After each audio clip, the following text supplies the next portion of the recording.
कभी आपने सोचा है कि हम जीवन में सबसे ज्यादा किस चीज के पीछे भागते हैं? पैसा, नाम, रिश्ते, सम्मान या फिर सफलता? हम सबके अलग अलग उत्तर हो सकते हैं, लेकिन असली सवाल यह है कि क्या हमें वह सब मिलने के बाद भी सुकून मिलता है? क्या वह खालीपन भर जाता है या फिर और चाहतें जन्म ले लेती हैं? यहां पर लाओ तजू का एक बेहद गहरा विचार सामने आता है। उन्होंने कहा था, जब तुम कुछ नहीं चाहते तो सब अपने आप मिलने लगता है। सुनने में यह बात अजीब लगती है, शायद उलझी हुई भी, क्योंकि हमें बचपन से यही सिखाया गया है कि चाहो तभी पाओ, बिना चाहत के कुछ नहीं मिलता। लेकिन लाओ त्सु उल्टा कहते हैं कि जब तुम चाहत छोड़ देते हो तभी जीवन तुम्हें भरपूर देना शुरू करता है। जरा सोचिए, जब हम कुछ पाने के पीछे बहुत अधिक भागते हैं तो मन हमेशा तनाव में रहता है। मान लीजिए आप नई नौकरी चाहते हैं, हर इंटरव्यू में आप दबाव महसूस करते हैं। आप बार बार सोचते हैं, अगर यह नौकरी नहीं मिली तो मेरा क्या होगा? इसी सोच के कारण आत्मविश्वास गिरता है और सामने वाले को भी हमारी बेचैनी दिखती है।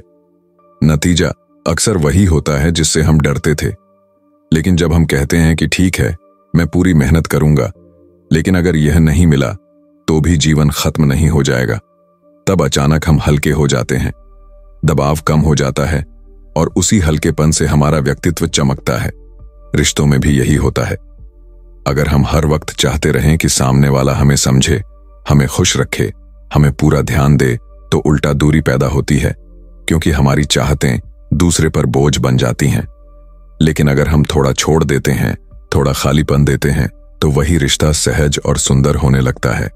लाओ त्जू का यह विचार केवल सिद्धांत नहीं है, इसे हम हर रोज की जिंदगी में महसूस कर सकते हैं।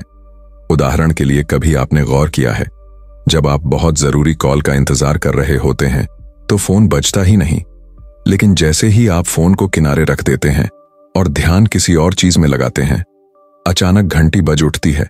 ऐसा क्यों होता है? क्योंकि चाहत जितनी कसकर पकड़ते हैं उतना ही वह फिसलती है, और जैसे ही छोड़ते हैं वह अपने आप पास आती है। मनुष्य का स्वभाव है अधिक से अधिक पाने की इच्छा करना। समाज हमें बताता है कि और चाहो और पाओ, यही सफलता है, लेकिन यही चाहत हमें थकाती है।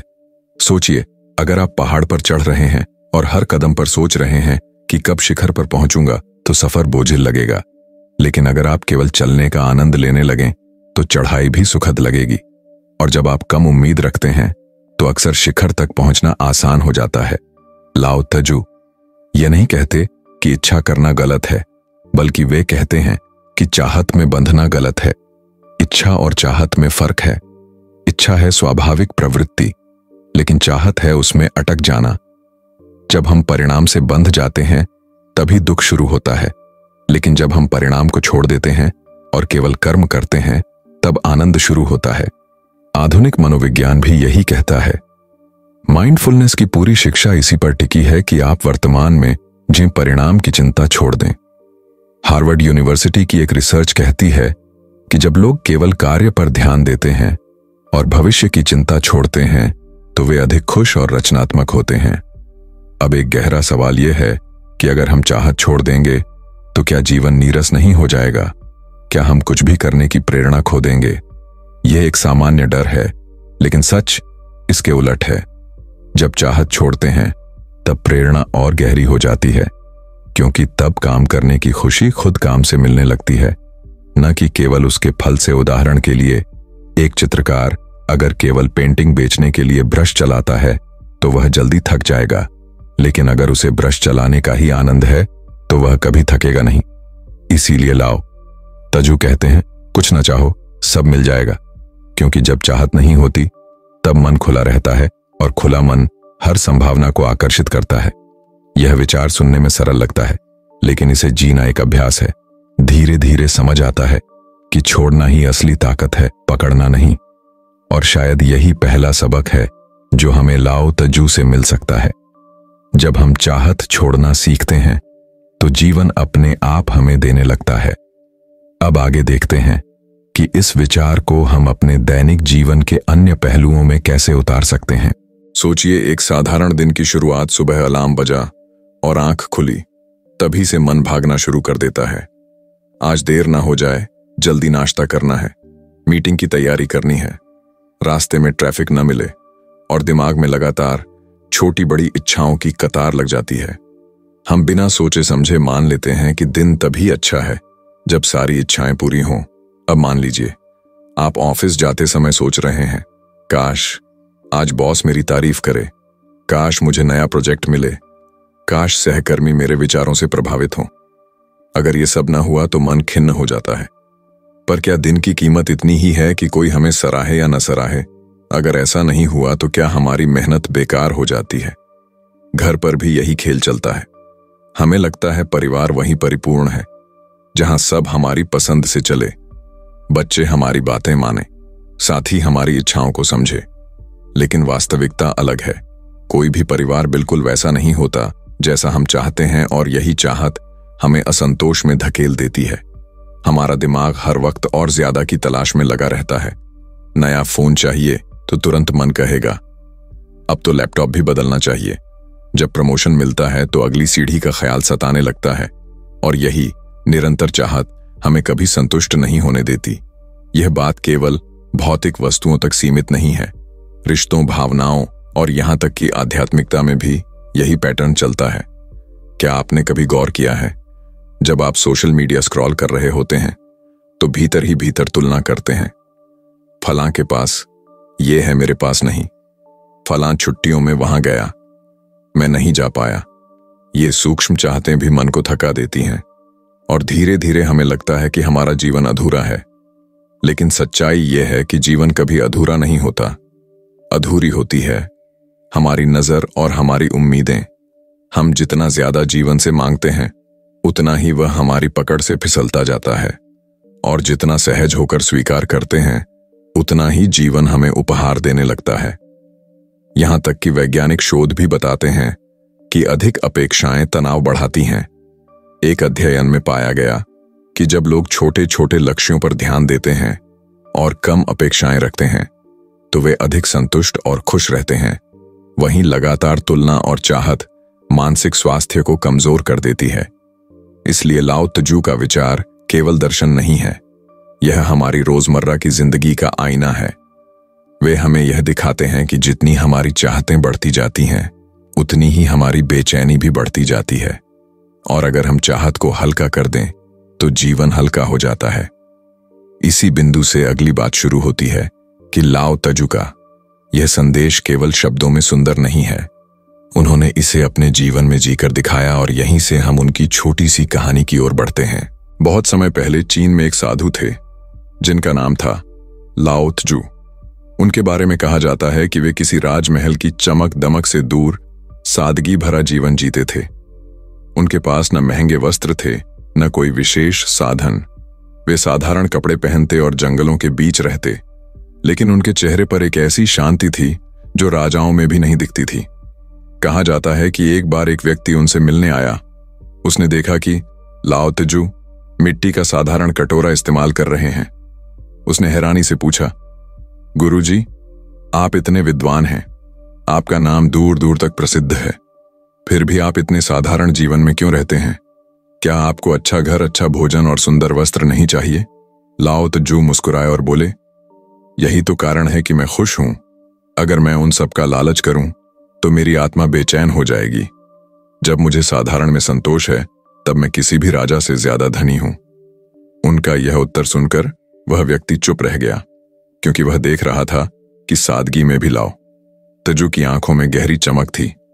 यह चमक किसी दौलत से नहीं आई थी, यह आई थी चाहत छोड़ देने से। यह कहानी हमें याद दिलाती है कि सच्ची संपन्नता वस्तुओं की गिनती से नहीं मापी जाती, वह मापी जाती है मन की शांति से। लाओ त्जू का जीवन यही साबित करता है कि कम चाहत रखने वाला व्यक्ति सबसे अमीर होता है, क्योंकि उसके भीतर कोई खालीपन नहीं होता। उनके इस विचार की गूंज हमें आज भी सुनाई देती है। बुद्ध ने भी यही कहा था, तृष्णा दुख का कारण है। गांधी जी ने भी यही माना कि सादगी ही शक्ति है।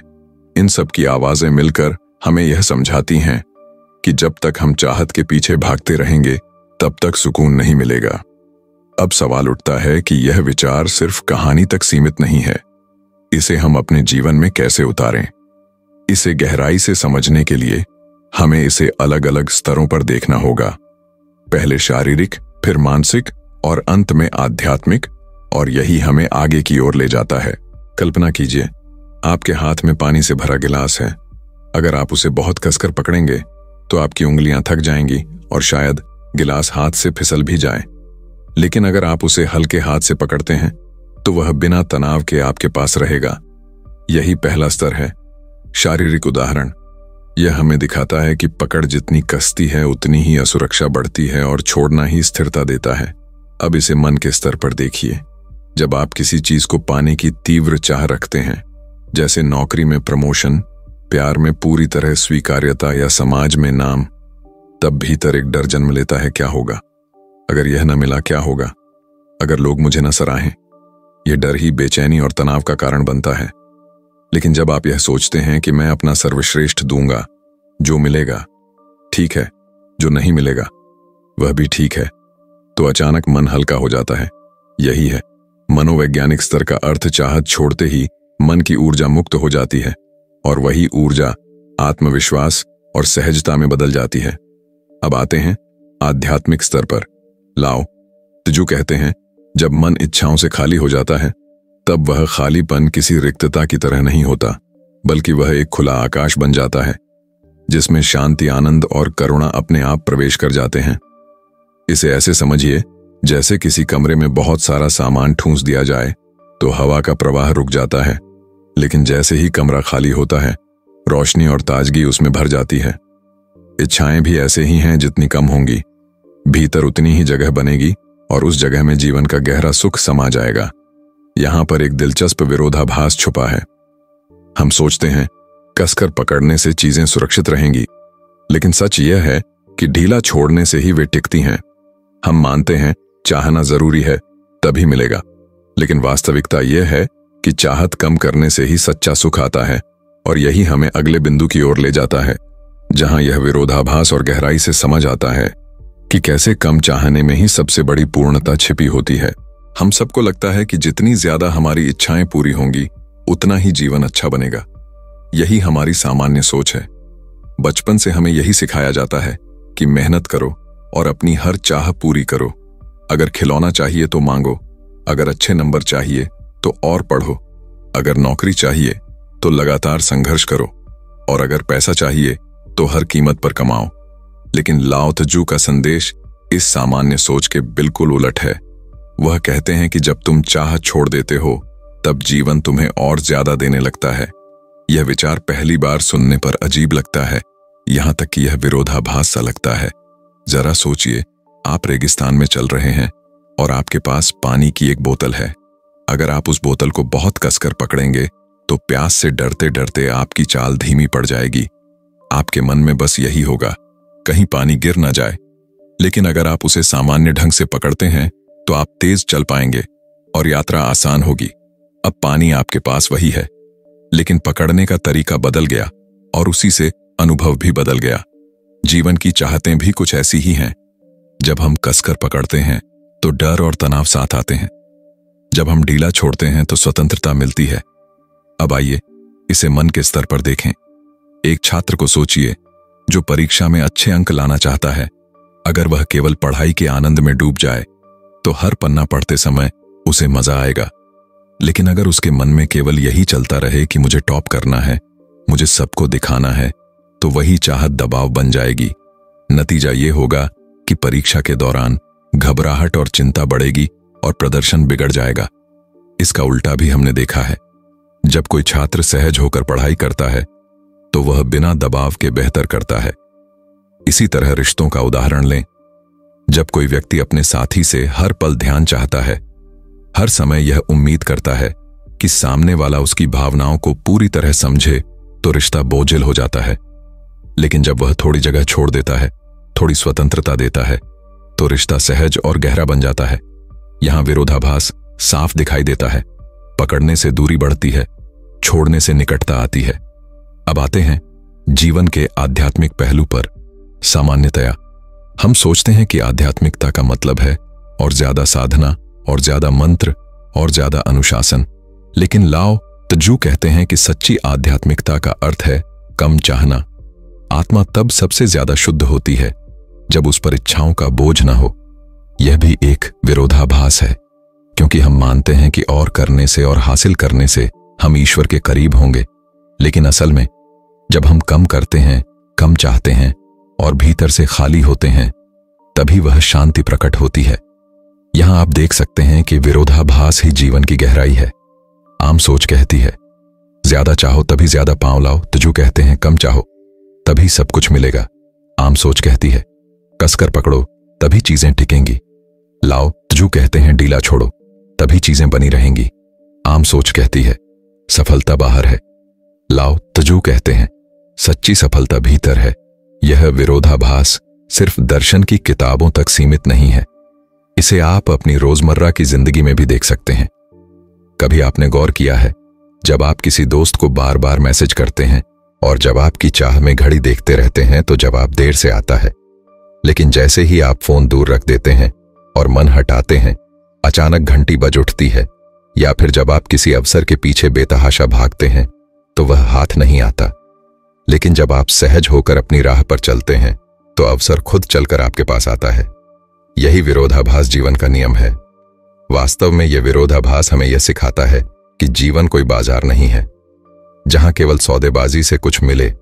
जीवन तो नदी की तरह है, वह तब बहता है जब हम उसे बहने दें। अगर हम उसे पकड़ना चाहें तो वह सूख जाता है। इसलिए लाओ त्जू का संदेश हमें चुनौती देता है, अपनी सोच उलटने की हमें याद दिलाता है कि कम चाहने में ही ज्यादा पाने की कुंजी छुपी है। यही वह जगह है जहां से जीवन की गहराई शुरू होती है, और यही समझ हमें अगले बिंदु की ओर ले जाती है, जहां हम देखते हैं कि इस विचार को न सिर्फ प्राचीन संतों ने बल्कि आधुनिक वैज्ञानिकों और विचारकों ने भी अपने तरीके से साबित किया है। आधुनिक विज्ञान और प्राचीन दर्शन जब एक ही बात पर सहमत हो जाएं तो समझ लीजिए उसमें कोई गहरी सच्चाई छुपी है। लाओ तीजू ने हजारों साल पहले जो कहा था, आज की मनोविज्ञान और शोध उसे बार बार साबित कर रहे हैं। हार्वर्ड यूनिवर्सिटी की एक प्रसिद्ध रिसर्च कहती है कि इंसान तब सबसे ज्यादा खुश होता है जब उसका मन वर्तमान में होता है, न कि तब जब वह भविष्य की चिंता या भूतकाल की यादों में उलझा रहता है। जब हम लगातार और चाहने में लगे रहते हैं तो हमारा ध्यान वर्तमान से हट जाता है और हम उस पल की खूबसूरती खो देते हैं। यही कारण है कि चाहतें जितनी बढ़ती हैं, खुशी उतनी घटती जाती है। बुद्ध ने भी यही कहा था कि तृष्णा ही दुख का मूल कारण है। उनके 4 आर्य सत्य इसी पर आधारित हैं। अगर चाहत है तो दुख निश्चित है, अगर चाहत घटती है तो शांति आती है। यह विचार और लाओ त्जू की शिक्षा एक ही दिशा में हमें ले जाती है। आज के दौर के कुछ आधुनिक विचारक जैसे एलन वॉट्स भी यही कहते हैं कि जीवन को नियंत्रित करने की कोशिश करना वैसा ही है जैसे पानी को मुट्ठी में पकड़ना। जितना कसकर पकड़ोगे उतना ही वह बाहर निकल जाएगा, लेकिन अगर हाथ खोल दोगे तो पानी सहजता से ठहर जाएगा। यह उदाहरण बिल्कुल वही है जो लाओ त्जू ने हजारों साल पहले समझाया था। सकारात्मक मनोविज्ञान यानी पॉजिटिव साइकोलॉजी भी हमें यही बताती है कि खुशी अधिक चीजें जमा करने से नहीं आती बल्कि कम चाहने से आती है। मार्टिन सेलिगमैन जैसे विशेषज्ञ इस पर जोर देते हैं कि जो लोग कृतज्ञता और संतोष का अभ्यास करते हैं उनकी जीवन संतुष्टि अधिक होती है, उनकी मानसिक सेहत मजबूत होती है। सोचिए, यह कितना अद्भुत है कि पूर्व के संत और पश्चिम के वैज्ञानिक दोनों एक ही सुर में बोलते हैं। एक कहता है कम चाहो तो सब मिलेगा, दूसरा कहता है कम चाहो तो तनाव घटेगा और खुशी बढ़ेगी। यह दोनों बातें एक ही सच की 2 अलग अलग अभिव्यक्तियां हैं। इसलिए यह मान लेना गलत नहीं होगा कि चाहत छोड़ना कोई आलस नहीं है। यह जीवन को गहराई से समझने की कला है। यह केवल आध्यात्मिकता नहीं बल्कि मानसिक और शारीरिक स्वास्थ्य की भी कुंजी है। अब जब इतने सारे स्रोत एक ही बात कह रहे हैं तो यह और भी जरूरी हो जाता है कि हम इस विचार को सिर्फ सुने नहीं बल्कि इसे अपनी रोजमर्रा की जिंदगी में बार बार याद करें, ताकि यह हमारे भीतर बैठ जाए और यहीं से हम अगले हिस्से की ओर बढ़ते हैं जहां इस मूल विचार को बार बार दोहराकर गहराई से समझा जाएगा। याद रखिए, यही है लाओ त्जू की सबसे गहरी शिक्षा जो सब कुछ बदल देती है। अगर आप जीवन से सब पाना चाहते हैं तो पहले चाहत को छोड़ना सीखिए, क्योंकि जो चाहता है सब उसे कभी चैन नहीं मिलता, लेकिन जो चाहता है कुछ नहीं, उसे सब कुछ मिलने लगता है। इसे अलग अलग तरीकों से सोचिए। मान लीजिए आपके पास खाली कटोरा है। अगर वह पहले से भरा हुआ है तो उसमें और कुछ नहीं रखा जा सकता, लेकिन अगर वह खाली है तो उसमें आप चाहे जितना भर सकते हैं। मन भी ऐसा ही है। अगर यह लगातार इच्छाओं से भरा रहे तो उसमें आनंद, शांति या संतोष के लिए जगह ही नहीं बचती। लेकिन जैसे ही मन खाली होता है, वैसे ही वह जीवन की हर सुंदर चीज को स्वीकार करने लगता है। दूसरे शब्दों में कहें तो जब आप जीवन पर जोर देना बंद करते हैं तो जीवन सहजता से बहने लगता है। यह वैसा ही है जैसे नदी को जबरदस्ती मोड़ने की कोशिश करने पर वह उफन जाती है, लेकिन अगर आप उसे बहने दें तो वह अपने आप सही रास्ता खोज लेती है। यह भी कहा जा सकता है कि कमी में ही संपूर्णता छिपी है, क्योंकि जब आप कम चाहते हैं तब जो कुछ आपके पास पहले से है उसका मूल्य बढ़ जाता है। अगर आप हर वक्त और की तलाश में रहेंगे तो आपके पास जो है उसका आनंद कभी नहीं ले पाएंगे। लेकिन अगर आप थोड़ी देर रुक कर कहते हैं, हाँ मेरे पास बहुत है, तो अचानक लगता है कि जीवन पहले से ही समृद्ध है। इस विचार को और गहराई से समझने के लिए एक और दृष्टिकोण लीजिए। हम मानते हैं कि अमीरी का मतलब है बहुत सारी वस्तुएं, लेकिन लाओ त्जू कहते हैं असली अमीरी का मतलब है बहुत कम चाहते हैं। यह एक साधारण लेकिन क्रांतिकारी दृष्टिकोण है, क्योंकि यह हमारी परिभाषाओं को उलट देता है, और अगर इसे बार बार दोहराया जाए तो यह मन में बैठने लगता है। कुछ न चाहो सब मिल जाएगा, छोड़ो तो पाओ, कसकर पकड़ो तो खो दो, मन खाली रखो तो जीवन भर जाएगा। यह विचार जितनी बार दोहराया जाता है उतनी ही इसकी गहराई खुलती जाती है। तो अगर आप इस शिक्षा को अपने भीतर स्थापित करना चाहते हैं तो इसे रोज याद करें, अपने अनुभवों में देखें और महसूस करें, और जैसे जैसे आप इसे जीना शुरू करेंगे वैसे वैसे पाएंगे कि वास्तव में जीवन आपको और अधिक देने लगता है। अब सवाल यह है कि अगर इतना गहरा विचार सच है तो क्या हम आज से ही अपनी किसी एक चाह को हल्का कर सकते हैं? यही हमें अगले चरण में सोचने की ओर ले जाता है, जहां आपको एक सीधा सवाल और चुनौती दी जाएगी। अब जरा खुद से ईमानदारी से पूछिए, आपकी कौन सी एक चाहत है जिसे अगर आप छोड़ दें तो आपका मन हल्का हो जाएगा? क्या वह नई कार है जो हर महीने आपको किस्तों के बोझ की याद दिलाती है? क्या वह लगातार तुलना है जो आप सोशल मीडिया पर दूसरों को देखकर करते हैं? या फिर वह चाह है कि हर कोई आपको पसंद करे और आपकी तारीफ करे? थोड़ा रुककर सोचिए, अगर वह चाहत आप आज ही छोड़ दें तो आपके भीतर कितनी जगह खाली हो जाएगी। उस खाली जगह में शांति प्रवेश कर सकती है, वहां कृतज्ञता आ सकती है, वहां वह आनंद जन्म ले सकता है जो अब तक भाग दौड़ में खो गया था। तो मैं आपसे यही सवाल पूछता हूं, कौन सी चाह है जिसे आप हल्का कर सकते हैं? कौन सा बोझ है जिसे आप उतार सकते हैं ताकि जीवन और सहज हो सके? कृपया अपने उत्तर कमेंट में लिखिए, क्योंकि जब हम अपने विचार साझा करते हैं तो हम दूसरों को भी सोचने के लिए प्रेरित करते हैं। अगर आपको यह बातें गहरी लगीं, अगर आपको महसूस हुआ कि लाओ त्जू की ये शिक्षाएं आज भी उतनी ही जीवंत हैं, तो इस वीडियो को लाइक कीजिए, चैनल को सब्सक्राइब कीजिए और इसे उन दोस्तों के साथ साझा कीजिए जो अपनी चाहतों की दौड़ में थके हुए हैं। याद रखिए, जीवन का सबसे सुंदर रहस्य यही है, कुछ न चाहो सब मिल जाएगा। यही सरल लेकिन गहरा मंत्र है जो हमें भीतर से आजाद कर सकता है, और जब आप इसे जीना शुरू करेंगे तो देखेंगे कि सच्ची संपन्नता और सच्ची खुशी पहले से ही आपके पास थी।